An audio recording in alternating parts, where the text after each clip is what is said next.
So I want to address one thing because there's a lot of people in the chat and I know a lot of people online saying the league forced the Sixers to play Embiid. Look, I think the NBA is making a huge mistake in terms of how they are trying to present it as like load management is junk science. They are the most biased actor in all of this. Like, of course, they have a financial interest in their stars playing, so they're coming up with reports that say there's no direct conclusion. Nonsense. That being said, I don't want to give the Sixers a an out here because quite frankly, they just don't deserve it. It was a Sixers decision to play Embiid in this game. We can go whether or not it is because Embiid wants the end of season awards or the Sixers want to play in the playoffs, or maybe there's even an explanation where like there's really nothing they can do right now to make it better, and rest isn't necessarily going to fix it. We can give them whatever you want, but I don't want to let the Sixers go off the hook. This is their decision to blame it on Silver or the NBA. I think you need to be angry at the Sixers for this as well. All right. So been sitting here thinking, and I want to make sure that I say this first. The number one voice when it comes to whether Joel Embiid plays or not is Joel Embiid. And he knows his body better than anyone. If there was a person who ultimately put the rubber stamp on this, it was probably Joel. And therein lies a lot of the problem. If there is not somebody this many years into Joel Embiid's career who can go to him, look at him during warmups, and say, sit the fuck down, then this is a worthless loser organization. If you, as the coach, the general manager, the head of medical, all the important people in this organization cannot present a unified front and say to Joel, this is too risky. You are not healthy. You cannot play. Whatever Joel's reasons are for playing, whether he thinks he has to suit up for the games played, all NBA, MVP stuff. If he has a responsibility that he feels to his teammates as a leader, like, I got to be out there. Tyrese is hurt. All these guys are hurt. Guys are sick. I know that I'm the leader of the team. I got to be out there. Somebody needs to look at that fucking guy walking around like that and say, you are not healthy enough to play. I could tell you he wasn't healthy enough to play within 3 minutes of that game starting. He couldn't get post position. When he was trying to post, he's basically hopping up and down on 2 feet because he couldn't plant his goddamn knee the whole night. He couldn't attack guys off the dribble because he didn't trust his ability to explode off his knee. And all this is stuff that happens through the first 3 quarters of the game, right? We watch him go to contest a shot in the first half, and his legs just buckle from underneath him.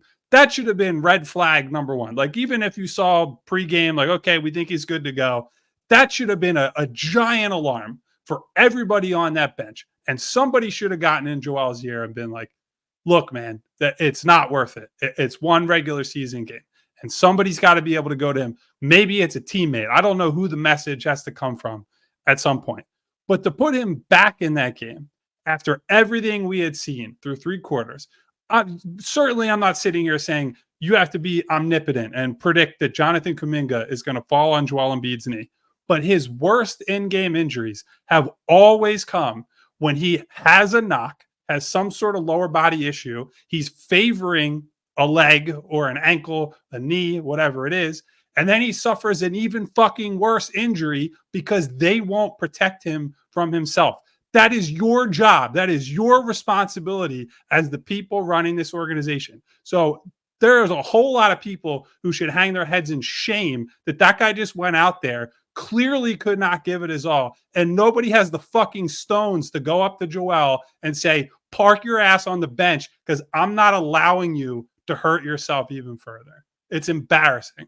No, it really was, man. And after seeing it, as you said, so many of them have still been around this guy for so many years. And if they don't have, at this point, the ability to have the honest conversation with him, and we've heard so many people say, Daryl Morey and others, about how they can have these honest conversations with him and still not convince him that it's the right thing to do, which is to sit down and not play in this game, then there is a problem.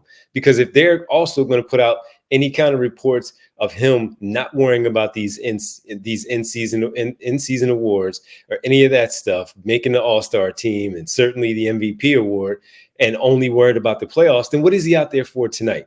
As you said, seeing how things looked at the very beginning of the game, that was the indication right there that, all right, sit down. You have a more than enough enough healthy center who is more than capable of playing in this game in Paul Reed. Sure, you didn't have Marcus Morris, but Mo Bamba was there. And if you have guys who are willing, who are capable of playing in this game and soaking up those minutes for however long you have to do so until Joel Embiid is right and correct, good enough to play in this game, then that's the decision that needed to be made. And to your point, you also do have to point the finger at him, because if he is selfish enough to say that he's going to go out there and do that, then he's not looking out for the team at that point. I've argued many times that I didn't think he was selfish in these ways, where I felt like he was looking out for the team. Of course, there's a selfish bone in his body about certain things when it comes to it, but he's not going to jeopardize the team in getting a win.